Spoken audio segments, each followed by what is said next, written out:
We're going to start in Exodus 35, verse 4.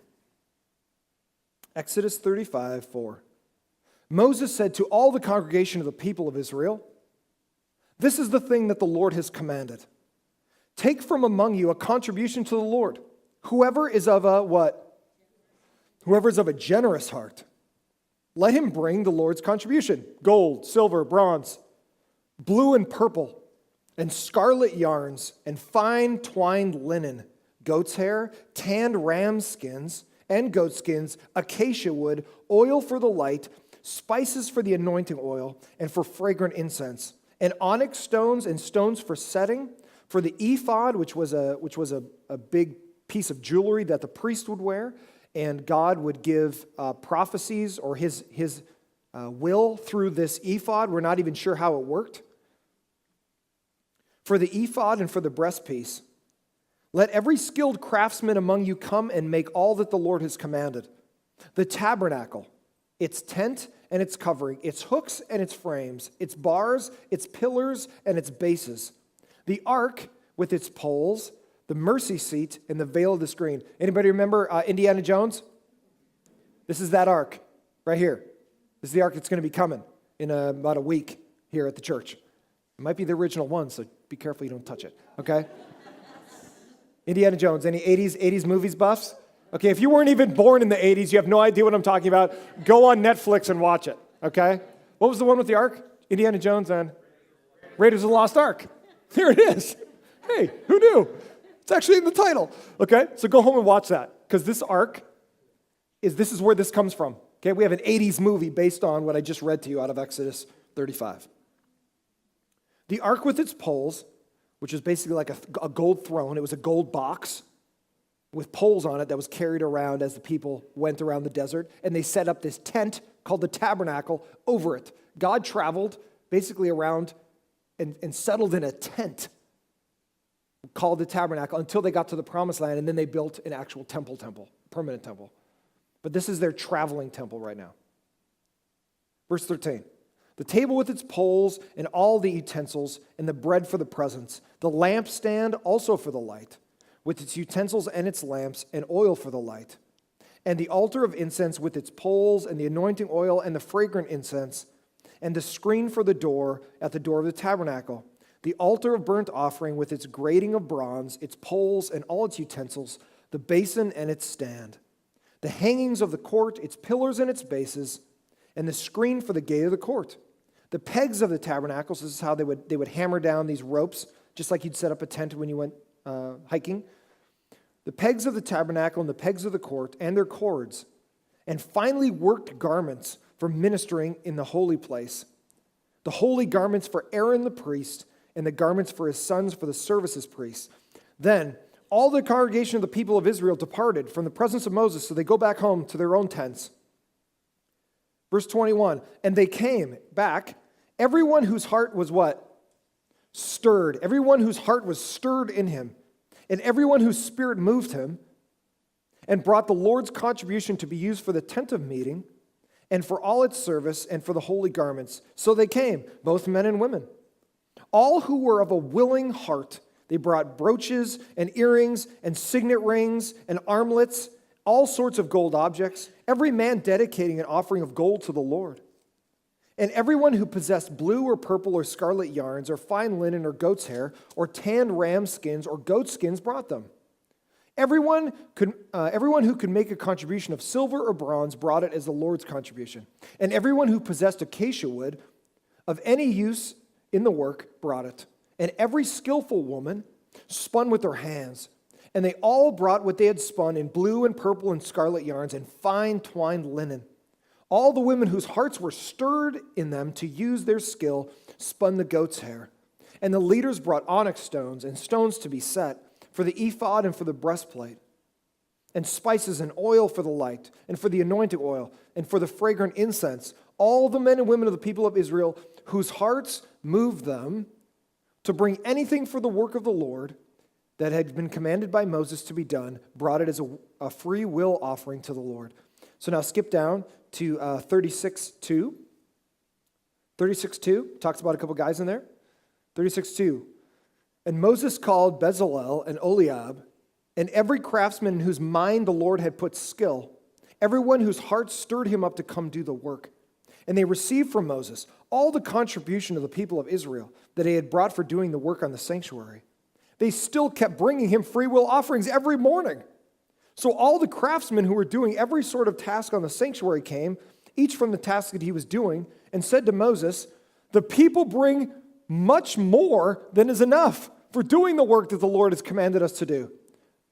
So Moses gave the command, and the word was proclaimed throughout the camp, "Let no man or woman do anything more for the contribution of the sanctuary." So the people were restrained from bringing, for the material they had was sufficient to do the work and more. Isn't it awesome when people have generous hearts? Don't you love generous people in yourself, personally? Listen, nothing's worse than selfish people, of which we all are, right? So don't go, "I hate selfish people," and it's you. Point right back in the mirror and go, "I hate selfish people. Oh, it's me. I need to change." But nothing's more awesome than we see generosity in people. People helping other people. Not just money, but just having a generous heart. That's what we're going to look at this morning. It's not about money. It's about being generous from your heart. It's having an attitude of generosity. And that's where the people end up today. They have gone from one of the worst days of their life when they were judged by God because they gave freely of their gold to make an idol, and now they are going to give freely to the work of God, and God is going to bless them. Number one, the nation is given an opportunity to give. The nation is given an opportunity to give. So they're given this opportunity. They don't have to take it, but they're given an opportunity to give. After a humiliating and harsh rebuke from God for breaking their covenant, which a chunk of it was the Ten Commandments, Israel is given a chance at redemption. Even in failure and punishment, God is merciful and redemptive. Let me make this point. Ready? You will never fail so far, God can't help you.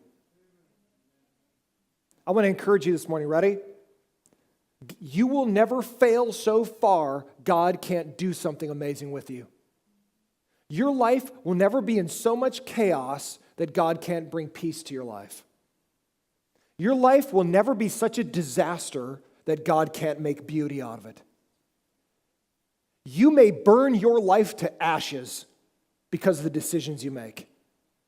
You might make rebellious, totally self-centered, self-focused, selfish decisions in every area of your life. Financially, sexually, occupationally, in every area.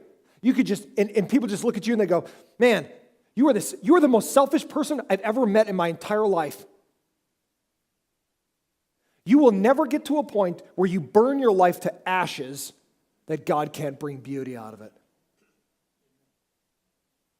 This is amazing. Listen, there is never a point that God can't redeem you. There will never be a point that you are beyond redemption. Ever. If you're willing to come to God and change your life, there will never be a time where God goes, "You're out. I gave you enough time. You're done. You're done. Get out." That is the amazing, grace-oriented ability of God. Listen, if God was waiting around for all of us to be perfect,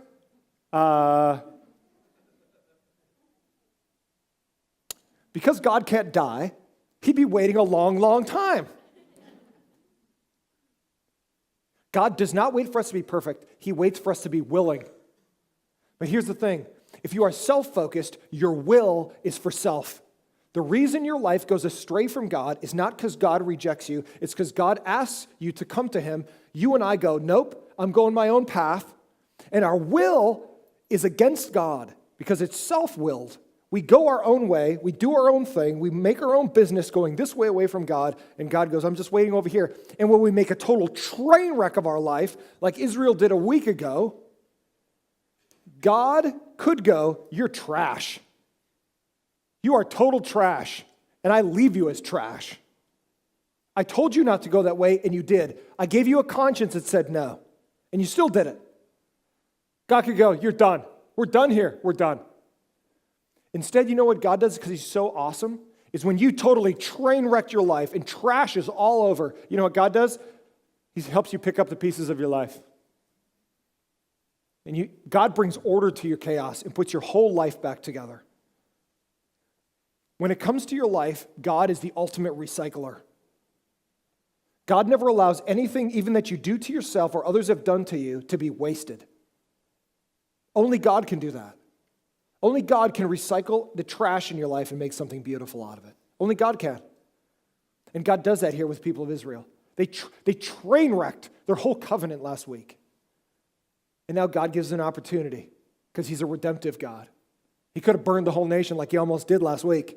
I'm going to start over with you, Moses. Moses is like, no, no, no. And God goes, I'm going to have mercy on these people. And he does. And he has mercy on us today too, if we're willing to follow him.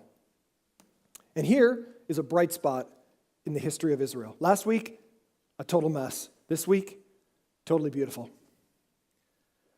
40 days earlier, Israel had willingly given their gold to Aaron, who was Moses' brother, who was the assistant of Moses. While he was up on the mountain, he was running the nation. So they gave all their gold earrings to Aaron, and he makes an idol. 40 days earlier, Israel had willingly given their gold to Aaron to make an idol. Now they are asked to willingly give to God for their place of worship, the tabernacle. The ironic thing about this offering was that God had given it all to them through the Egyptians when they left Egypt. You know what's funny? Is they're at the bottom of the social scale. Israel is a enslaved people inside of Egypt. Moses goes and rescues them by the power of God, pulls the whole nation out. The Egyptians now, through the 10 plagues, God punishes the nation because he won't let the people go. By the time the 10th plague came, which was the death of the firstborn son, which was the worst possible thing that could ever happen in the ancient world, was to lose your firstborn son, because that was the symbolic strength of your family. Now they're so ready for Israel to get out of there, they just give them stuff. You need some clothes? Here, take my clothes. You need some jewelry? Here, take my rings. Take these curtains off the wall. Boom, blue curtains. Here, this is the most expensive thing I bought at Macy's. Take them. That comes from Pottery Barn. Take that. Take my table, acacia wood. You wouldn't believe it. Thing cost me $5,000. Go, get out of here. So you got the slave population. They're hauling out Egypt's gold, silver, bronze, acacia wood, clothes, sweet curtains. They got nothing, and they're hauling this stuff out of Egypt like, we just won. We won the battle. They are sacking Egypt because Egypt is giving it to them. So watch this. They finally get out to Mount Sinai where they get 10 commandments. Moses now goes, here's the deal. We need somebody to give something for the tabernacle. You know the funny part was? They didn't earn a dime of what was in their pockets or in their tent or on the back of their cart that their horse that they didn't even own 6 months ago was pulling. And now Moses goes, I need you to, could any of you guys be generous and help out with the tabernacle that we're going to build? And you know what's funny? It's the majority of the people are like, I'm in. I'm the one who gave gold for that gold calf. I'm going to give twice as much because I'm just so stoked that God is so good to us. But some people are like, nope. What do you mean, nope? No. What? You're not going to give anything? Mm-mm. Wait. Where did all your stuff just come from? The Egyptians just gave it to us. Right. So how'd you get that? Oh, God? Yeah. But I don't really feel like giving anything. You want to know why? Because this is mine.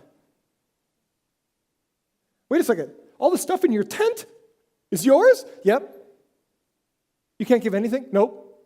Can you come help then? Mm-mm. I'm watching TV right now out in the desert. I'm watching Netflix out here by Mount Sinai. I don't have time for that. Somebody else can go build stuff, paint things, whatever needs to be done. Run the electrical. It's fine. Really? You were a slave 6 months ago with nothing, and now you have everything, and you can't give anything? No, I'm good. Watch this. Sadly, and that was out of Exodus 12, 35 and 36, where Egypt just gives them their wealth to get them out of there. So the point here is that Israel has no claim to even their own stuff. It's a graceful gift from God. Sadly, some Israelites who had been slaves almost with nothing almost 6 months earlier were not moved to give back to God at all. All possessions belong to God before we get it and belong to Him after we leave it. It's up to us in how we invest it. Listen, before you got your stuff, everybody watch, ready? Before you got your stuff, your watch, your clothes, your house, your business, the food on your table, before you got that, your utensils, the nice curtains you have, your window adornments, things hanging on your wall that you bought from the Christian bookstore, whatever, all that stuff, before you got it, before you purchased it or someone gave it to you, that belonged to God. Before it was manufactured, before it was even thought of, all this stuff, the whole earth belongs to God, and everything that's manufactured and made and grown on it, everything belongs to God. Matter is placed on the earth, and we just reformulate it and recolor it, and we call it a different product and go here. But it all belongs to God. There isn't anything outside of God goes, wow, how did you make that? I don't even see that.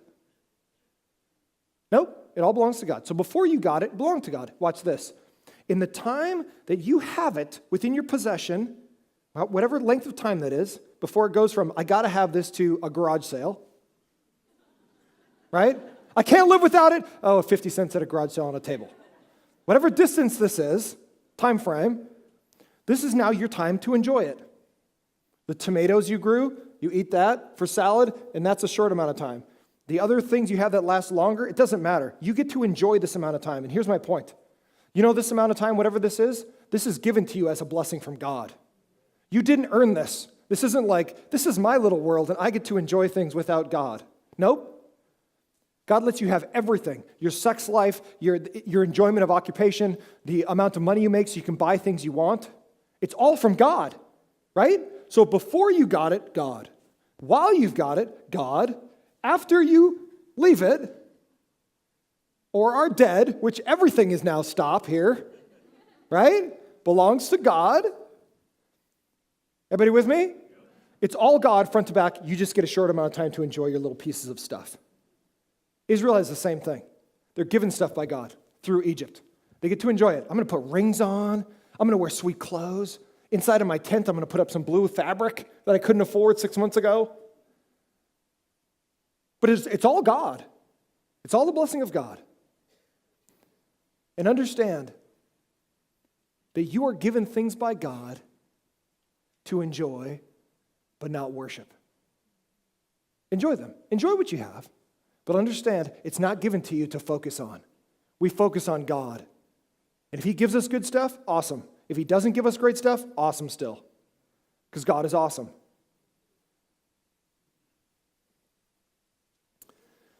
Everyone has something to give and opportunities to give it. Believers must look for every chance to bless others with God's blessing. To be able to give is a gift. To be able to bless others is a blessing. Believers are overseers of God's property, not owners. This is going to hurt your American heart.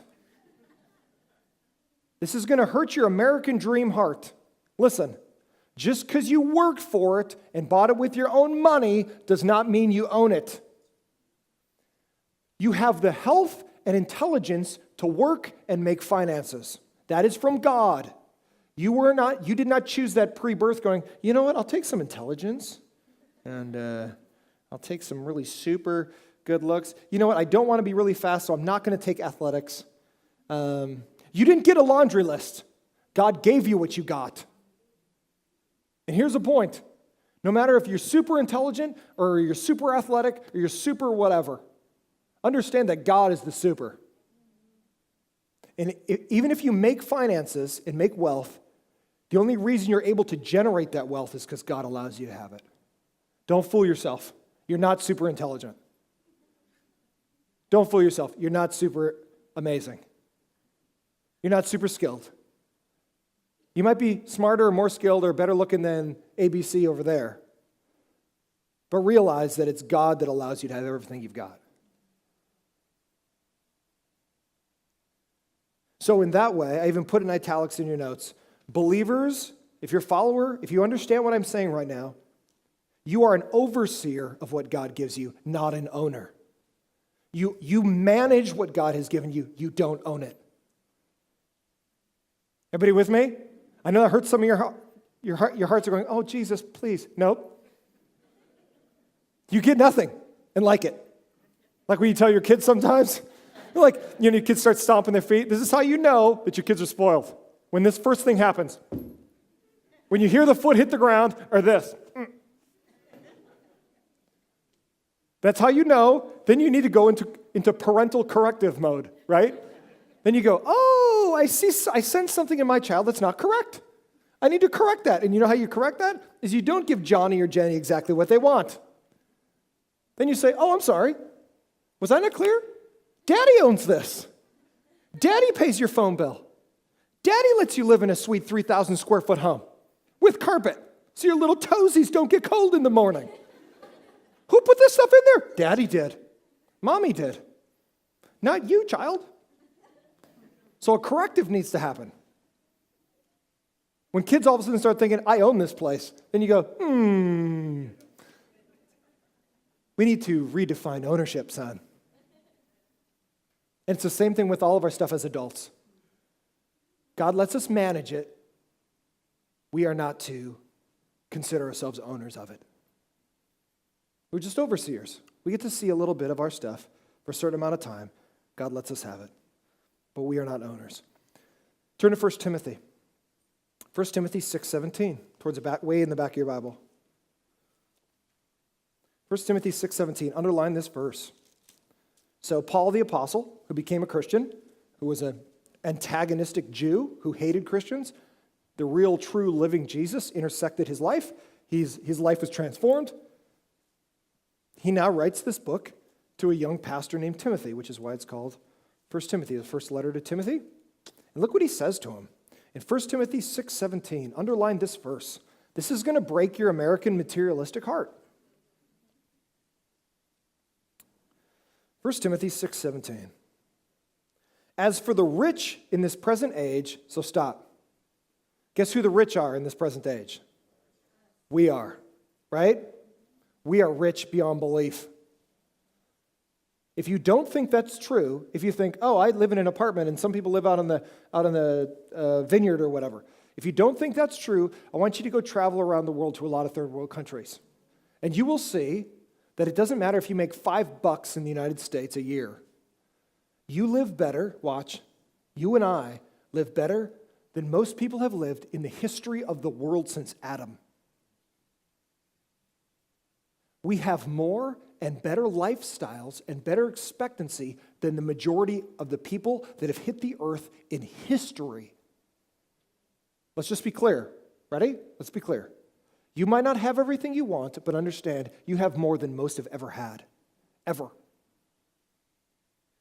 And look what Paul says to Timothy. Those who are rich, me and you, he's speaking to you and me. Those who are rich in this present age, watch what he says. Charge them not to be haughty or prideful, like I own this stuff or I'm better than you because God gave me a whole bunch of stuff. Nor to set their hopes on the uncertainty of riches. Are riches uncertain? Yeah, ever started a business? Start a restaurant or a clothing business or whatever, and you're like, everybody's going to come here. And then you open the door and like your mom shows up and she doesn't even buy anything or whatever. In other words, you've got all these plans, but they fall through. It's uncertain. Maybe you hit a home run. Maybe you pick the right stocks. It goes through the roof and you become rich. Or maybe you put all of your savings into those same stocks and they hit the toilet. And you go, there went my 401k. Speaking of 401ks, how's everybody's doing? Yeah, there you go. Riches are uncertain. Don't put your hope in that. Put your hope in God, who controls history. Ready?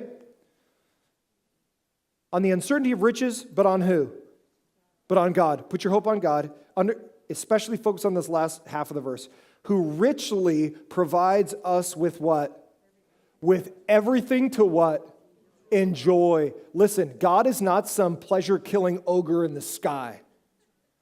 He's not up there going, don't have fun. Stop that. Are you smiling? Stop. Are you enjoying something? Knock it off. I'm going to start hitting people with lightning that are enjoying their lives. I just want to let everybody know I'm really mad right now. God's not like that. You have a distorted view of God. God is a pleasure seeker for your life. We don't focus on pleasure, but understand God's not up there going, stop. As long as it's not unethical, illegal, or unbiblical, God puts pleasure in our lives for you to enjoy. You're built for pleasure, as long as it's God's pleasure, right? Is this blowing some of your minds? Because I'm like, hey, are we built for pleasure? Are you serious? Yeah. God gives you all good things to enjoy. Now I want you to think about all the good things in your life. All the things that are not illegal, immoral, or unbiblical, okay? Those things, no, you are not supposed to be enjoying those things. But the things that are good, think about how good it is. That's a gift from God. That's an enjoyment zone that God gives you because he loves you. Number two. So number one, the nation's given an opportunity to give. Number two, the nation responds with overwhelming generosity. The people give of their time. What's the most valuable asset you have? It is your time. You might think, oh, it's my finances. Nope, it's not. You can always make more money. You cannot get your time back. Your time is gone. Your most valuable asset is your time. If you have a generous heart, you will give of your time because that's the most valuable. But the people of Israel, they give of their time. Everyone who saw God's work as a priority sacrificed their time to make it happen. Everyone has equal amounts of time in the day from God, and opportunities to serve him must take precedence. The people give of their talent. Your second gift from God is your talent. You might be an accountant. You might like numbers. God bless you. I love you. I'm so glad there's people like you in the world. That is not myself. You might like to work with your hands. You might like to grow stuff. You might like to fashion clothes and whatever. Whatever God's given you, listen, you have a gift from God to share with others. It's not just for you alone. Your skill is not for you alone. Everybody doesn't have the same skill. Like when we build stuff, if you've never handled any power tools, I'm not giving you a power tool because you might cut your leg off or somebody else's head around you. But those that are skilled in carpentry or building, that's what they do. Those that are skilled in doing other kinds of things, or if you're skilled relationally, in counseling or any of those kinds of things, you do what you're built to do. Everybody's not built the same. You're built special. Your main gift is time. Your next gift is talent. What are you using that God has given you for God's glory? You have a talent. What is it? All those who had a skill in a particular area stepped forward to do it. Not all people are gifted the same, and they must use their abilities to bless others with the skill God gives them. The third part is that the people give of their treasure. So they give of their time, they give of their talent, and they give of their treasure. The people give gold, silver, bronze, jewelry, gems, colored thread, colored linen, animal skins, wood, oil, and spices. Owning these would be vital to social status and bartering or trading power, yet they give freely to God. I put in italics, ready? All gifts of God are to be managed, not what? Not amassed. Your life is not about stuff. Your life has to be about God. If God gives you stuff, enjoy it, but you don't live for that. Manage things, don't amass them. Because when we, watch, ready? When we amass things, we spend all of our money on stuff we have no ability to give to others. I can't give to the church. How come? Because my credit card bills are $480,000 at 28.9%. I'm paying $1,000 a month on interest. How'd you get that? Because I've been running my credit card up for the last 58 years. Why didn't you stop? Why didn't you cut up your credit cards? Because I just love Visa. Whatever your reason is. How much of that stuff was food and tomatoes to feed your family? Oh, none of it. Most of it was just like these sweet shirts I found. Listen, don't let your mismanagement keep you from serving God. So watch. what we do is we manage our finances. We don't let our finances manage us. We work our way out of debt, so what? Not so we can get more. We work our way out of debt so we can bless others. We already live good enough. I just want to let you know that in case you didn't know. God doesn't owe you anymore. Everybody ready? God owes us nothing. We live better than the majority of history. So now, God's after your heart. He's not after your stuff. Because watch, your stuff is tied to your heart. God has this stuff. He doesn't need your stuff. He doesn't need your money. He's not poor. He's not broke. What he needs is your heart. Because when our hearts are open to generosity, our time, our talent, and our treasure will follow that. If you've only been around here a little while, if you've been around here like a year or so, a year and a half ago, I did something insane. You know what I did? I told the whole church on property that we own, in buildings that were okay, we're going to leave our property. And we're going to go over there to Margarita Middle School. And if you weren't here, you'd have gone, that's crazy. I've never even heard of a church that leaves paid off property to go somewhere else. And at that point, we were in 2 services. And we were packed to the gills. And I go, you know what? We need to make a scenario where people can come to hear the word of God. We can't even fit people in here anymore. I had pastors tell me, don't do that. You will tear your church apart. You're going to have people that will sit out in the parking lot going, I'm not leaving. This is my dirt. I built that sanctuary right there. And I'm looking at Tony Berger. Ready? I'm sitting over here. I'm not leaving this parking lot. You're welcome to go wherever. You can go up to Margarita. I don't care if you go to Tahiti, wherever you want to go to have a church, but I'm staying right here on this property. I'm not leaving Moraga right here. Boom, 42101 Moraga. Bam, here I am. You know what? Not one person said that. You want to know why? Because the attitude of this people is so unique that people didn't care about stuff. They cared about God. If God wants to give us a different piece of property, he'll give us a different piece of property, or we'll pay for it, or whatever. The reality is that what we need to be concerned about is God's will, not our own will. And the people just you know what happened? Was that we had to create ministries over there we didn't even need here. Parking ministry, set up, tear down, setting up a children's ministry, getting involved in nursery, all the stuff that basically we had to redo church at a different property when we had a church right here. But you know the reason we did that? It's because we love you. We wanted to make sure you had a seat to sit in. And the people of this church were so fantastic that they're just like, I don't even care. I don't even care about this property. Let's go wherever as long as God's leading us. Let's go. And we left. The only reason we came back here is because they forgot to tell me that they don't allow us to be in there in the summer. They neglected that small part. So that's why we're back here in 3 services filling up again. But here's my point. The point is that your attitude is up to you. My attitude is up to me. If we want to be generous, it's time, talent, treasure. Don't say, I'm a pretty generous person. Oh yeah? When's the last time you did something for somebody else? I think back in 43 when I came back from the war, I bought that guy some coffee. Anything since then? I don't think so. But I'm super generous. I love people. Do you? When's the last time you did anything for anyone?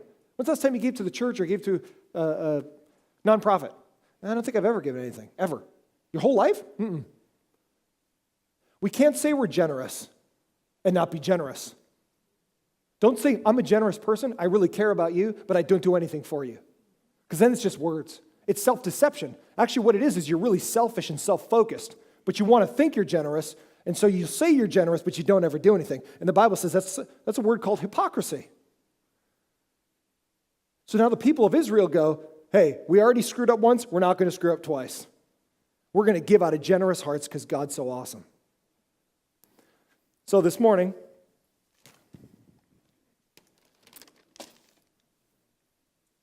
imagine this.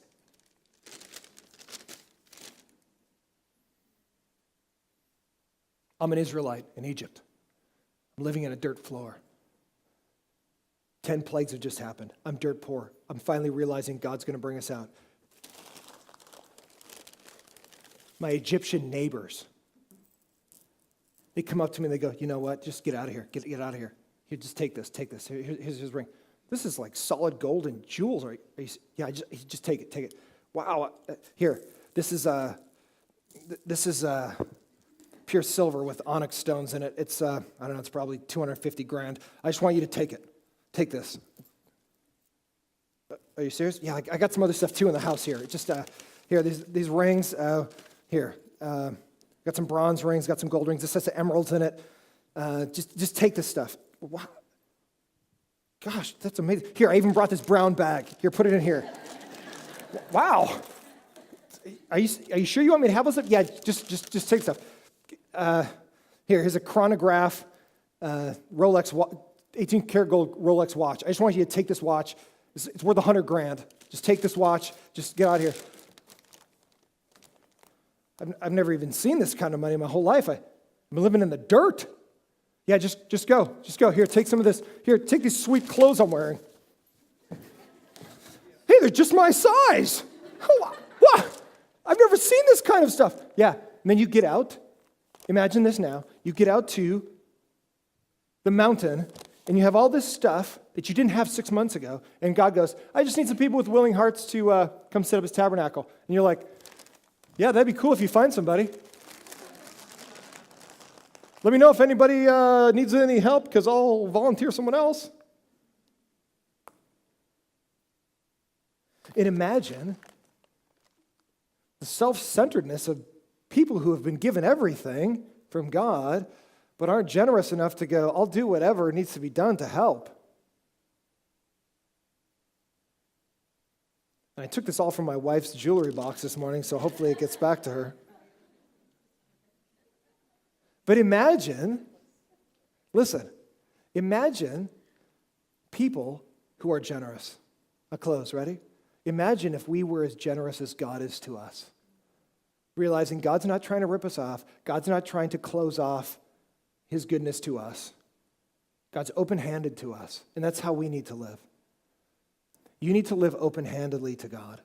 When God places children in your life, God places a business in your life, God places money in your life, God places trucks and cars and jewelry and whatever else, all the fun things that we get to have in our life. What we don't want to do is go like this. Now I own this. And God goes, nope. And you know what God has to do when we don't live open-handedly, when God takes stuff out of our lives, our business, our money, somebody dies. Guess what? Because we don't live for this stuff, we're able to deal with it. When we go like this and we go, I live for people or I live for stuff, God has to go like this to go get those things. Because God's going to take them one way or the other. But it's our heart attitude that determines how we respond. Because all these things belong to God anyway. And when we live open-handedly, it allows God to place things in our life and take things out of our life. Because our heart is right with God. And so the people today have given to God. And we're going to see them construct a tabernacle in the next couple of weeks. And we'll also see the ark, how the ark came about. Because of the goodness of God, let us be good to others. Because we believe God will return goodness to us. Because God is that good.